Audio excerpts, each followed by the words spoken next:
You're gonna make me look like an alcoholic with how full my glass is. And you spilled it on the side of my glass. Take a slug off your wine so you don't look like an alcoholic. I'm already feeling the last one. It'll just make this more entertaining. Hi, welcome to Penne for Your Thoughts. I am Steph Rivera, and this is Evan Piper.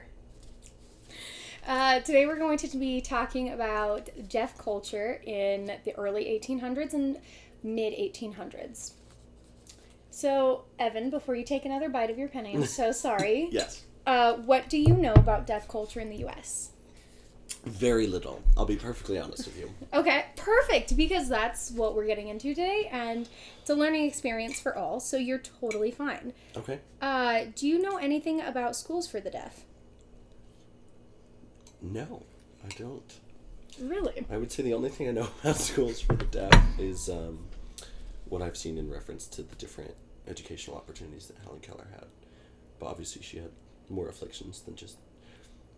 Can we... No, we're not cutting it. I'm so sorry. That was so good. So fucked. No, that was too good. Woo. Oh, God, I need another sip. Just keep going. Now I understand Helen Keller was blind in addition to being deaf. Mm-hmm. So I'm sure her experience was different and her education was different. Mm-hmm. But I've seen enough, documentaries, biographies, read enough books. I understand the basic premise. Perfect. Okay. Well, I'm gonna school you really quick. Sorry. The American School for the Deaf, which is actually located in West Hartford, Connecticut. There's only one? No. So this was the first one. Oh, okay. Yeah. So it was founded in 1817 by Thomas Gallaudet and a deaf teacher from France whose name was, I've got to get this right, Lauren Clerk. And Lauren Clerk was actually a man. So, okay. Don't let the name fool you. Well, it's actually making me think of Lewis and Clark, so I'm not worried. Oh, great. Okay, men.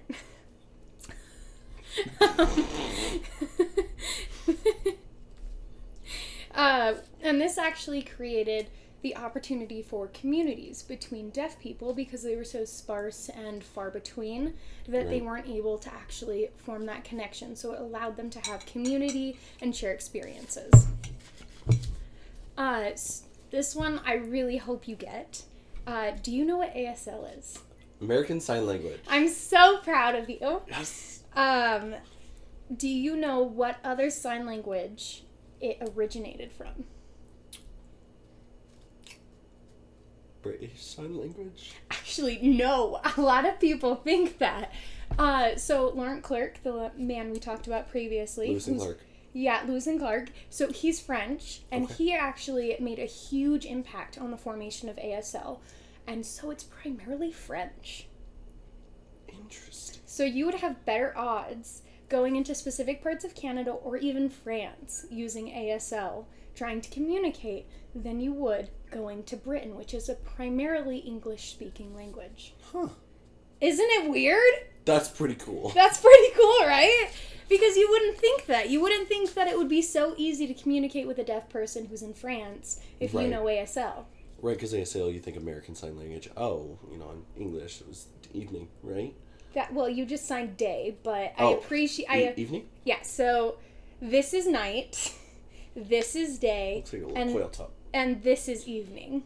Oh, okay, evening. So you want to have it a little further down. If it's upright, this is morning. Morning. This is evening, and this Day. up here is afternoon. Yep. Okay, so if I said morning... Yep. A Frenchman who knew their version of sign language would understand whatever the French word for morning is. Yeah, but you would just be saying morning as a noun. You would want to say good morning. Yeah, so you would raise it if you're having linguistic conversation, so that's morning. So good, tap the chin. So pull from the chin. Oh, pull from the chin. Don't pull from under the chin. That's Italian Sign Language. Don't do it. I don't trust you. Okay, so pull from the chin and up is good Yeah, morning. pull from the chin and up. That's good morning. Good morning. And then you could say, how are you? Lost me there. Okay, so put your hands together like this, just like this. How? It's like volleyball. Yeah, kind of like volleyball. So how How? No, other direction. How? How are you?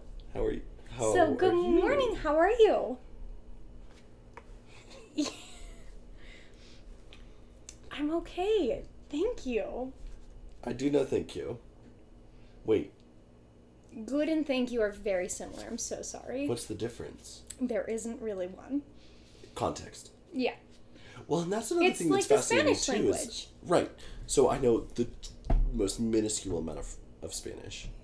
And the context you use a word can completely change the meaning. Yes. Also, especially in Mandarin and some of the Eastern Asian languages, Okay. you can have a word pronounced the exact same way, but put a different emphasis on a different syllable, and it can change the meaning from, like, dinner to cat, just like that. Mm-hmm.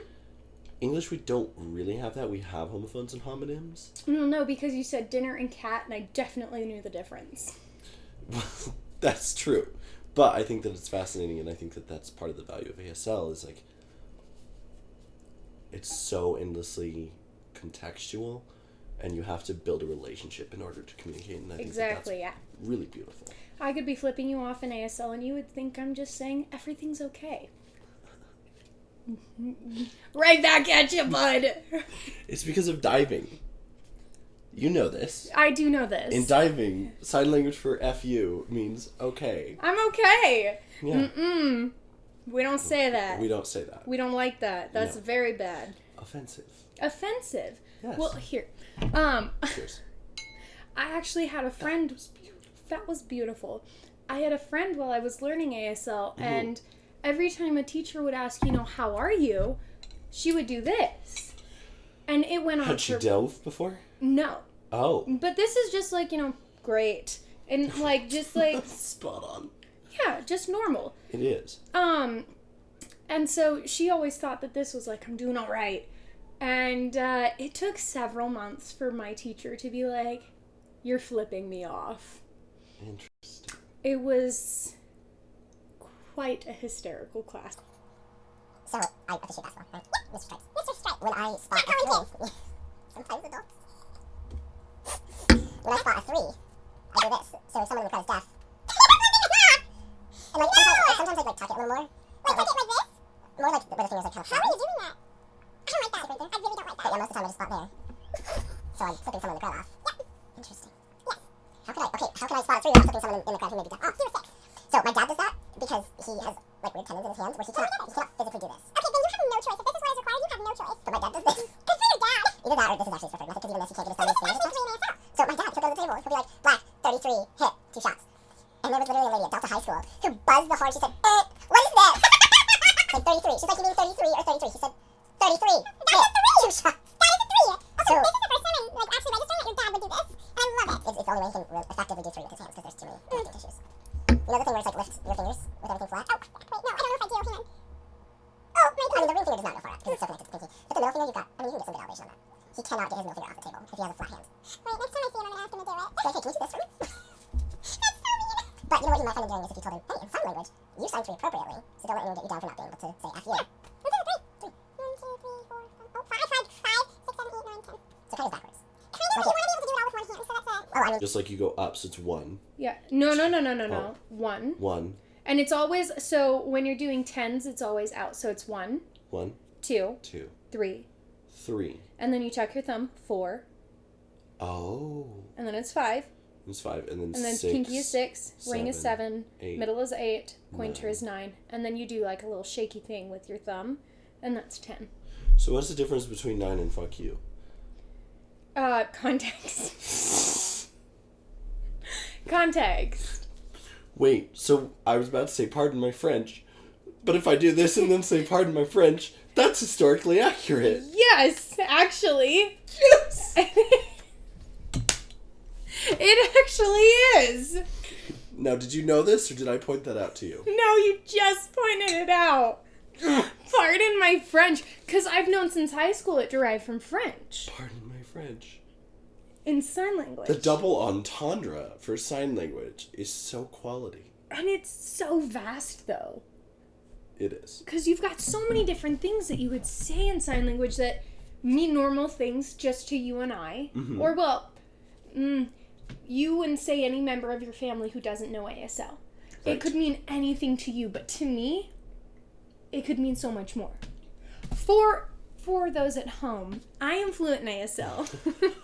I should say that. I am not. He doesn't know a lick. Well, some, actually. G. No. G. Yes! H. Yes. I. Yes. J. Yes. K. Yes. L. Yes. M. M. N. O. P. It's like an upside down K. Yes, but my professor actually did K like this, and it really irritated me. Because I always learned doing K like this. Oh, you do say sideways. But sign language can be different in different areas of the U.S. Just like a dialect. Exactly. Okay. Anyway, we should get back on track. Ask me a question. So how do you think deaf individuals who were not surrounded by things that promoted ASL got by?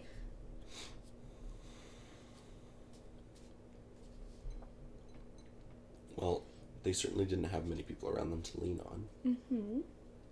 I mean, like, communication-wise. How they communicated. Yes. Did they write? That's an option. Okay. That's always an option. And it's one of the easiest ones that people in the deaf community will lean on. Okay. That makes sense. But there's also something called oralism. So okay. That is when a deaf person or a deaf individual learns to read lips and vocalize. So they try to speak. Mm-hmm. They do speak. And we're going right back to the beginning of our video, sorry.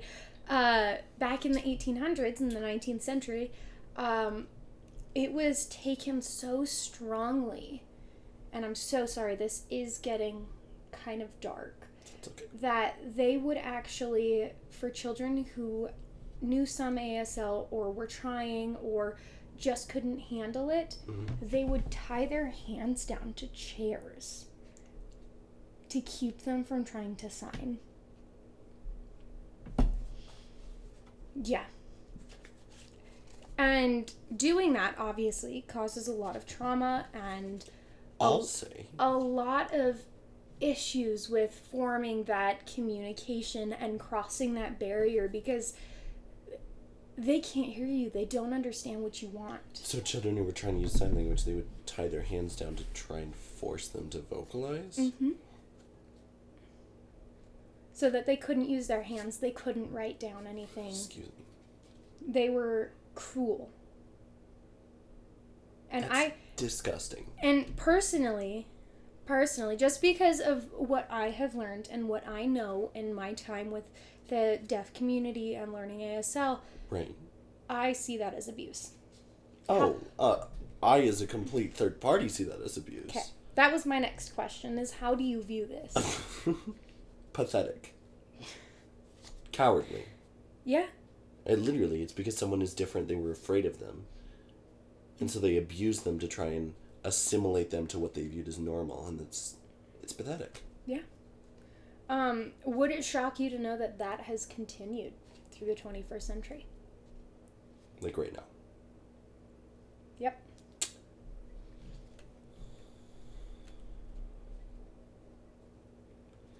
Yes and no. Explain.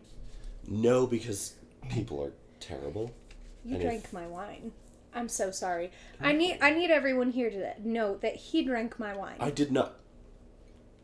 Show me the receipts. I think I have it on video. You absolutely would have it on video. Why is there a towel still on my floor? That would be me. Wait, we said off for glasses. I'm not trying to read right now. Well, if I can't read my cards, I'll put them on. Give it. Okay. I drank your wine long ago. Not since we started recording. Perhaps. But he drank my wine. Anyway, I'm so sorry. Continue your thought. True, I did. He admitted. My thought. It doesn't shock you, but it also does. People are terrible.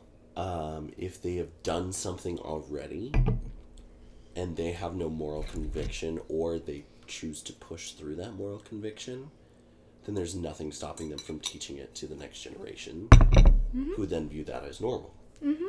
So, given the fresh knowledge that it had happened, I'm not shocked that it has happened. But I'm still shocked, and like, we all love to, when we hear horrible things, attribute them to bygone times or faraway lands. So, knowing that it's happening domestically in present day is shocking. Yeah. In the most obscene way. Yeah. Excuse me. Don't die. We're doing a podcast. I think we could make a great podcast. I think we honestly could. Wait. I've only got like one sip left and you took all the wine. Have you seen the video where it's like the girl third wheeling and she's like throws it back? Yeah, but both of us would be third wheels right now. All right. 2 cogs. I'll ask you about that later. Okay. So during this period, I'm gonna let you chew your food real quick, because I'm gonna ask you a question. I'm still listening. Okay. How do you think it was like trying to find a job as a deaf individual in the 19th century?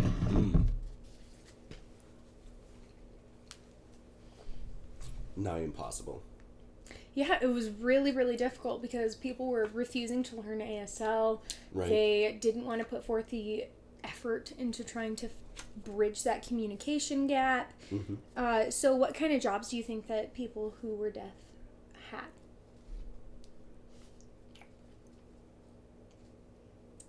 This may come off as like very offensive, but I'm thinking of jobs that are going to be more distanced from, let's say, the clientele. Right? So back room, perhaps, assembly line, night crew, janitorial, those sorts of things that are removed from your traditional business's customer's view, which is terrible. That's why I wanted to kind of preface that. But like, if I'm just thinking about it, okay, you know, if this is go back, it's not accepted, it's not necessarily even tolerated, it's certainly not, no accommodations are made. What makes the most sense? Well, you would want to put them out of sight, out of mind. Exactly. You are spot on. So a lot of deaf individuals would be printers for newspapers. Okay. Yep. They would be farmers. That makes sense. And shoemakers. Shoemakers. So they wanted to make it as minimal active communication as possible. So who better to do that? Because again, it inconveniences them to make or create the slightest accommodation, so the less that they have to communicate, the better for the employer. Exactly. Ugh. It was terrible. It was absolutely gruesome for them. So how hard do you think it was to get access to information then? Oh, I mean,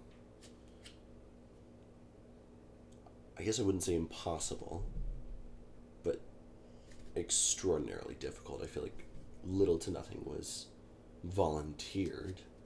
So anything that they sought out, anything that they gained had to be sought. And obviously they couldn't necessarily listen into certain things, so it would have to be something that was visible that they could read or see, some sort of, like, I want to say pictograph, but that's not the term, but you know what I mean. Newspapers, anything like that, yeah. Right. Yeah. They would have to seek out the type of information that they could consume. Yes, exactly. So it was incredibly difficult for them to receive information because there were no closed captions, there were no TTY machines, interpreters were extremely scarce, and technology really just didn't catch up to them yet. Well, and this may be a very naive question, but I guess how much more difficult was it, or is it, and is it to learn to read if you don't have that auditory component? It's extremely difficult. So not only did they have to go and seek these things out, they also have to find ways to bolster their own education at a significant disadvantage from the majority. Mm-hmm. And I mean, education was huge. That the fact that a very minor amount of people were contributing to this, Right. education was set back. There were very minimal amount of higher education schools for deaf people, and that really impacts their ability to get the jobs because they don't have higher education. Yeah. So they struggled immensely. Well, and I think now this is, kind of causing me to think back. Like, Mm-hmm. yeah, like I got my education. I'm continuing in my education. I'm Yep. working on my graduate degree. And I listen to lectures. Mm-hmm. But if I couldn't hear what my professor was saying, and all I had to go was off of their slideshows or maybe their notes, how much more difficult would it be for me to absorb that information? And I just take that for granted. We all do. Because the majority of people in the U.S. are Mhm. not close with deaf people. Right. The communities are very close and very spread apart. And so unless you are an active part in one of those communities, it's so hard to be able to understand and make those connections and be able to actually put yourself in their shoes. Mm-hmm. Oh, I don't think I would ever understand it. Yeah. Yeah, I do have an extended family member who we know that they will lose their hearing at some point. Mm-hmm. But we also don't know if they will still be here when that point arrives. They may pass before their hearing is gone. And so, I mean, regardless of that's one person that I might interact with on an interpersonal level that will be deaf, and that's it. And I know a lot of people. I talk to a lot of people. I guess I'm curious, do you know what the, and it's terrible to make it a statistic, but like what's the rate of deafness in America? Do you know? I don't, but we could look it up real quick. Yeah. Okay. I'm curious. I'm going out of frame, but I'm still It's here. fine. I mean, but you know me. You know that I have an extensive network. You do. And the fact that I've never met someone who was completely deaf. There was one woman in my church growing up, who got a cochlear implant. It's called cochlear. Sorry. Cochlear implant. Because her hearing was almost gone. Mm-hmm. But she lost it in her 40s. And so she had learned to read and write and speak, and so her vocalizations were, I mean, pretty much normal, which I realize could be an offensive word to use. Normal is subjective. Exactly. It wasn't that, I mean, we still had a fairly easy time communicating with her because we knew her before, we knew her during, and then we knew her after the implant. So we were able to kind of take that right along with her. I feel like that's me, but I guess if I had just met her after the implant, I think it might have been harder to build that relationship because of that not harder, but harder to communicate in order to build the relationship. Yeah. And I did just look it up. Okay. 15% of the U.S. is deaf. 15? 15% of the U.S. citizens are deaf individuals.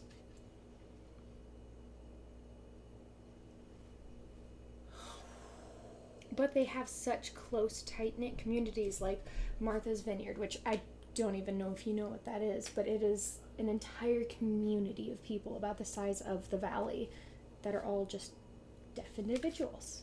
And they live their lives and they communicate, and I've been there. It's beautiful. But Where is that? Maine. So it's absolutely beautiful, but because they feel so secluded, they want to go where where they feel seen. So society effectively, because of our failure to accommodate them, forces them to withdraw. Mm-hmm. So when I can sit here and I say, like, okay, well, I know one family member who may become deaf, Mm-hmm. and I knew one woman in my church, and through my various jobs and childhood and upbringing and relationships, I know thousands of people. The fact that I can think of two, one, it means that either I'm not noticing some things, and I'm just focused on myself in those situations, but also that 15% feels like they can't engage to the same level. And so They find people who can engage with them. It's sad, right? Yeah. Imagine what they felt like in the 19th century when those communities didn't really exist. Well, the communities didn't exist, and I'm not saying life is easy now if you're deaf, but I'd say, like, compared to prior, closed captioning is relatively commonplace. Mm-hmm. And again, we've already discussed learning to read and how that can be additionally difficult. Mm-hmm. Closed captioning is somewhat commonplace. ASL interpreters are a little more visible, Mm-hmm. if you would. So, not to say that it's easy for them now, but there are more accommodations than there were, and they still feel like they have to withdraw because of our actions.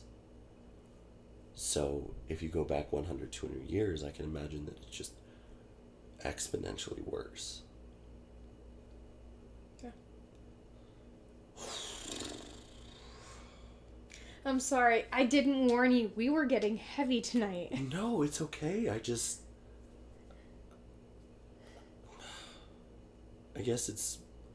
I've never had to deal with it.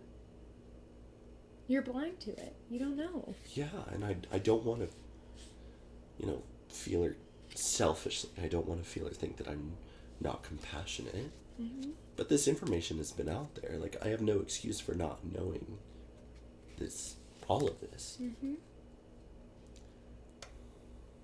But you're learning now. I'm learning now. You know what? With Penne and a glass of wine and one of my best friends. Good wine. All right, so once again, back on track. Mm-hmm. Damn! Yours was empty first. Yeah, but you just... Never mind. So, in the 19th century, Right. we just said how hard it must have been. Yes. How do you think the government handled this? We're talking early, mid, late. All?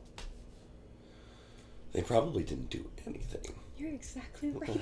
They didn't. I was going to say, given, not that it's an excuse, but one, lack of knowledge, two, lack of care, which is sad to say. And also, when you acknowledge that all the various conflicts of the 19th century, they probably deprioritized it. I mean, below the floor. Yeah. Because it was such a subsection of the population, they didn't see it as something that was concerning. It was a very minority group that was, once again, far and few between. Right. So they didn't want to pay them any attention. So it was up to grassroots efforts to try to make a change.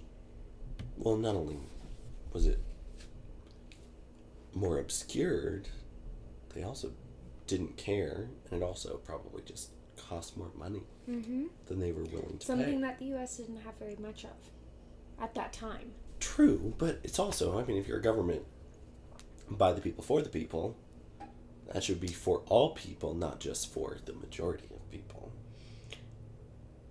I have a lot of comments about that, but maybe we should make that a future podcast.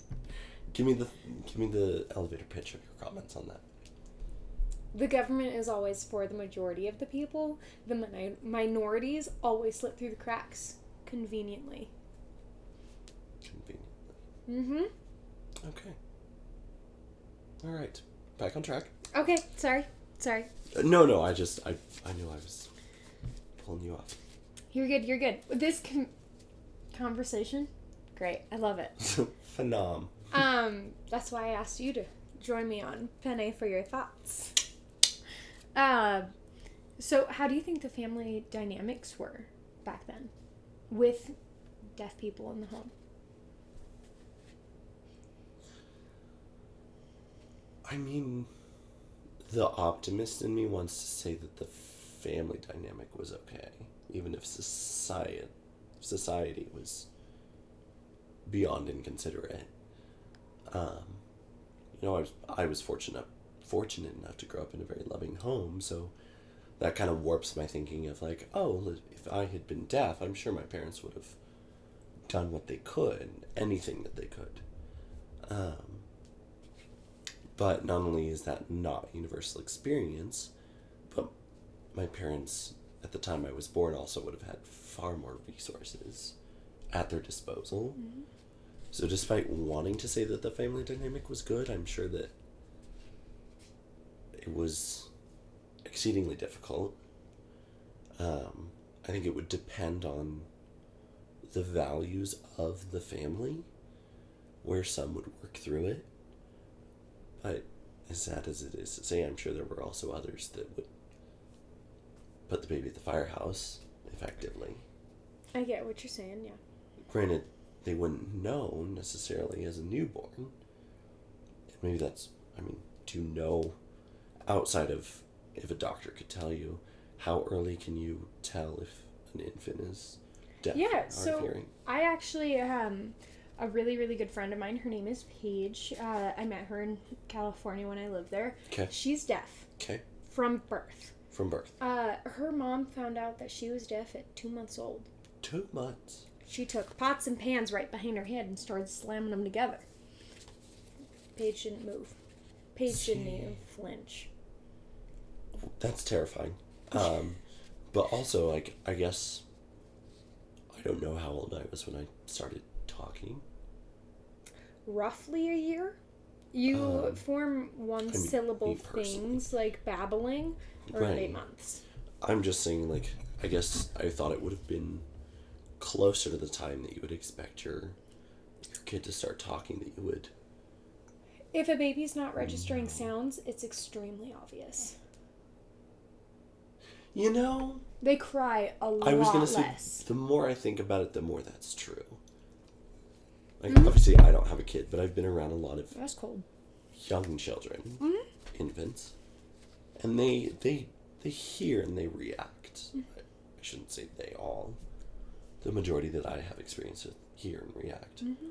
So I guess that makes sense. But, back to what I was saying of leaving him at the firehouse sort of thing. God, I feel so insensitive just flippantly throwing that out there. But a lot of people still do it.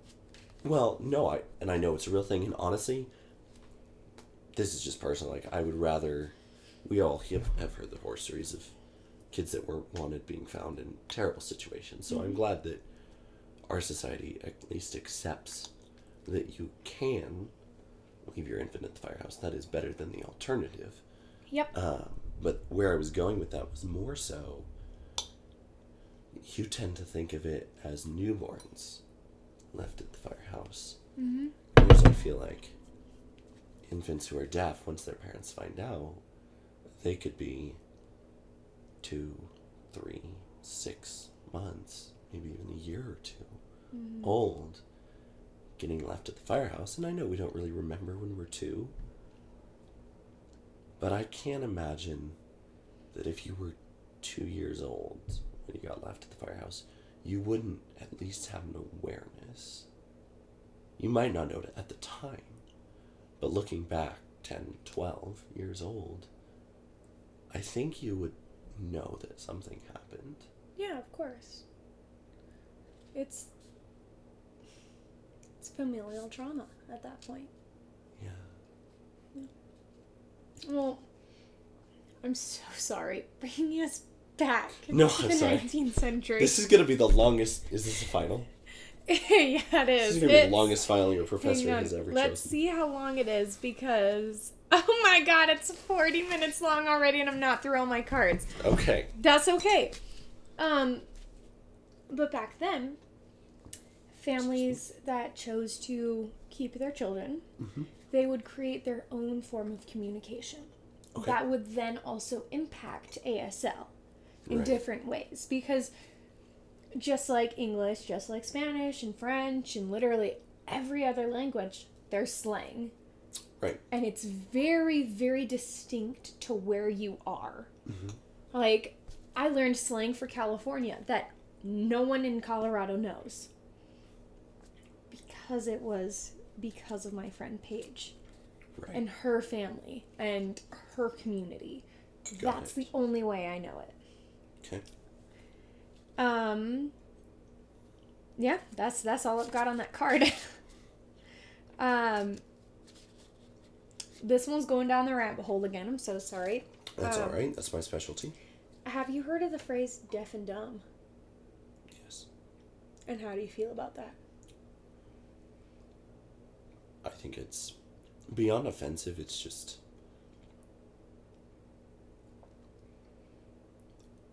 I feel like there's a stronger word, but uninformed. Like, just because someone is deaf does not mean that they're dumb. Yeah. So, a lot of deaf people during this era, they turn to art. Okay. Whether it's painting, drawing, writing, stuff like that, they were able to communicate through that in ways that no one had been able to before. And so we have a lot of deaf writers and a lot of deaf artists from that era that a lot of hearing Gen Pop folks don't know about. Okay. And so it's very interesting because it's kind of a push and pull, but they didn't start to emerge until the late 19th century because that isolation. Mm-hmm. And I think that really turns the tables on that stereotypical deaf and dumb thing. Right. Because not only are they capable of understanding, they're also capable of creating. Absolutely. Mm-hmm. And even now, there are deaf people that they not only write and create art like that, they put on shows, like productions. And I've actually been able to see one, and it was about the evolution of deaf culture. And they did talk about the tying of the hands. And a lot of deaf children had freezing cold water poured on them when they refused to vocalize. So it was something that I learned a lot through the deaf community. And even though it's one of the hardest things that they have gone through, that forceful nature of you need to speak, Right. you need to vocalize, rather than we're going to try to adapt with you. Mm-hmm. I mean this in the most compassionate way. I find it beautiful because they overcame that. Yeah. And they have exceeded every expectation placed on them. Especially back then. Because they thought they're not really useful. So what are we going to do with them? But they became poets and musicians, and they knew what they were doing. And they were bringing joy and love to the world. If that makes sense. No, that's beautiful. I'm thinking now about there was a contestant on America's Got Talent. Mm-hmm. Deaf she or was hard of deaf. hearing. Yeah. And she was a musician. Mm-hmm. And the way that she performed was feeling those vibrations through the floor. Mm-hmm. So, like, circling all the way back to, like, deaf and dumb. Mm-hmm. I mean, illiterate also isn't the right term. I can't think of the right term, but... I mean, it's a pernicious oversimplification. And it's not even an oversimplification. It's a pernicious insult to the entire community. I mean, that girl could sing better than I ever could in my wildest dreams. I know exactly who you're talking about, but I can't remember her name. I can't either. But, It'll and come. also, like, it's not just creative talent. Like, I don't personally know any, but I'm sure there are deaf individuals who are, I mean, brilliant. I'm so sorry, chicken fell in my lap. It's fine. It's fine. Got on my pants. It's fine. We're fine. I'm so sorry. Continue onwards. I mean, essentially just shockingly intelligent people exist all over the world, and they may or may not be deaf, and we have no way of knowing that. Mm-hmm. Exactly. My last question for you. Oh, okay. Okay. How do you think the recognition of the deaf community has changed towards the end of the 19th century? Even just towards this century, honestly. I'm very curious to hear your thoughts. Well, and I think I alluded to it where there are more accommodations now. That doesn't necessarily mean we're more welcoming or engaging. Mm-hmm. And I guess I don't know enough to make it's better than it was, or it's the same as it was, or it's worse than it was judgment. Mm-hmm. Again, the optimist in me wants to think it's better because there are more resources. But in addition to those resources, I don't know how the opinions and the actions of the public have changed. I'd like to think they're for the better. I don't know enough to say that. I think, so I got the chance to speak at graduation for college. And I went back and I watched the recording. And I found myself actually just watching the interpreters.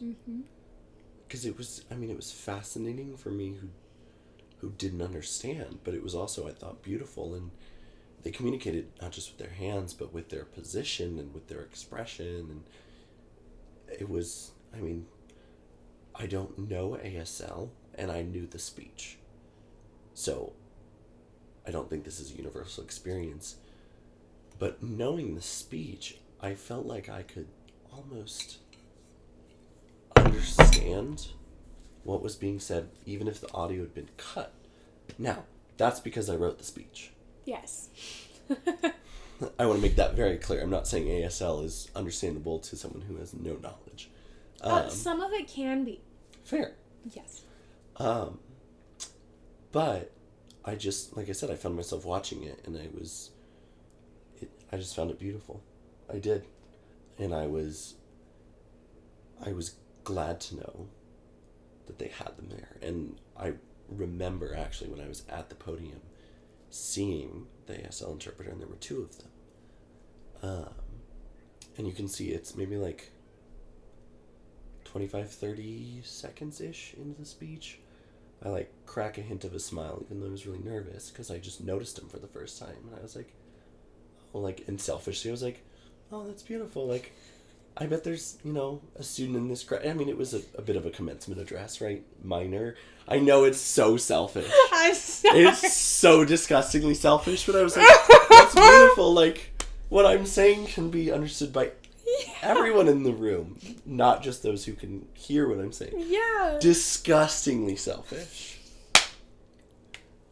But oh no. When I went back and watched it, my attitude was more so of appreciative for whatever students in the audience, because I didn't know how many, where they were, their names, their faces. I didn't know, but I was appreciative of that. One as the speaker and two as the viewer. But I really did. I enjoyed watching it. I thought it was beautiful. Before we continue onward, I would really like to acknowledge the fact that you knew the second mark.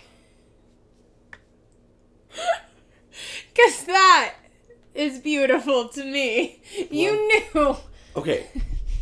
I am a very critical person of myself. So you watched back the video how many times so far? Probably 6. Yes. But you know the words coming out of your mouth every time. Right, but I had another speech to give shortly thereafter. At the second commencement ceremony? No, this was just a different speech to a completely different group. Okay. So you had them flipped in your brain. No. That was the biggest crowd I had ever addressed. Oh, really? A commencement. How many people? I don't know. Oh, yeah, fair. Capacity of the bleachers. We don't need an exact number for the podcast, Evan. Say about 2,700-ish. By far the biggest crowd I had addressed. So, I knew I had another speaking engagement coming up. I remember being petrified. Mm. So I went back and I watched mostly to critique myself on, because you could hear the audience noise through the microphones too, which was nice. So I could hear kind of the feedback. I could see the body language and stuff. This is so off topic. I went back to watch to try and critique myself, and also for a little self-gratification. Of course. And I remember seeing that little smile crack my face. And I was like, what was that? And I was thinking back through, and I was putting myself back in. Okay, I was sitting in my seat. I was really nervous. I stood up. I walked to the podium. I started talking. I looked over. I smiled. I looked back. I was like, what did I smile at? And I was like, oh, I smiled at the ASL interpreters. Mm-hmm. So off topic. That's okay. Anyway. Can we just cut this question out of the video? No, it's beautiful. I feel like a pig. No, that was amazing. And I really do appreciate that you have had that recognition of more than just hearing people can hear me right now. More than just hearing people it was a are selfish understanding thought, me. though. Doesn't matter. It's inclusive. That the fact that you registered that the world revolves more than just around people who can hear like you and I. It does. I mean, well, to be honest, we revolve around the world, but... Oh my God! It revolves around all of us. Not just me, not just you, not just people who can hear, not just people who can see, not just people who can speak, not just people who can anything. We're all here. Right? You made me look like an idiot. Why do I make you look like an idiot? We revolve around the world.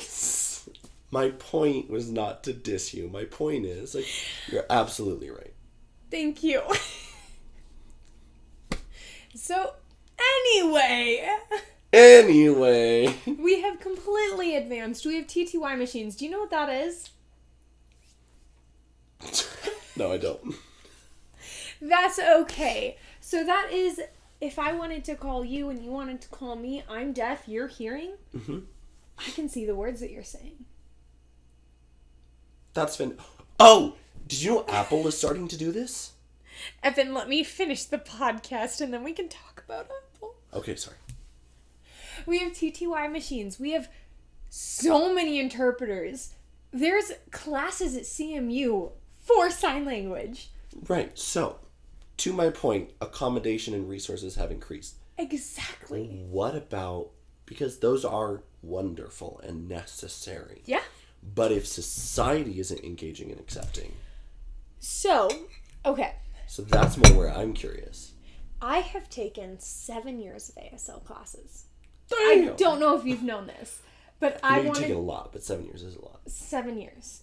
I wanted to be fluent. I wanted to be ready. Mm-hmm. In all of those classes, right, one person was deaf. The rest of those people were hearing. They wanted to be able to communicate. That's beautiful. Isn't it? Okay, so it is getting better. To a degree. To a small degree. To a degree. Not... But it's a little better. The majority of Americans don't know ASL. The majority of Americans know Spanish. I think that may even be a stretch. It is. But they know Spanish because Mexico, right next to us. Right. But the deaf community, they're our neighbors. They're right here with us. Yes. And we can't communicate with them. Yeah. And so my class of 32 students last semester learning ASL, beautiful to me. Because last semester was all hearing kids. It was really, really cool to be able to see. And they could, for most of them, they needed a foreign language credit. Don't put it in that direction. No, this is going to spin good. Okay, spin good then. I'm ready. Maybe not most of them. At least some of them were required to take a language credit, something other than English. Mm-hmm. They could have taken, I mean, your school, our school, offers double-digit different languages that they offer courses in. Yes. So those kids not only had to take they had to take a class in language, and they chose from a field of 12 to 15 languages. They chose ASL. Mm-hmm. So it's not that they had to take the class. They chose to take the class. That's very encouraging. And that's also, I was in the advanced class at CMU. Okay. So those are kids who have been taking ASL for a while. Mm-hmm. There are 32 of them. Oh, I thought 32. You were talking like the last class. My most recent class, before I got my license in interpretation, was 32 kids at the top of the learning program for ASL. That's pretty dope. I better not be running out of storage. No, I'm not. My battery's dying. I'm so sorry. Oh, much better. It's a lot better. Is this still recording though? Oh no. So sorry. Brief intermission for our viewers. Okay, we're good. We're at an hour though. So. Okay. But we are evolving, yes? Mm-hmm. And we think that is a wonderful thing. Yes?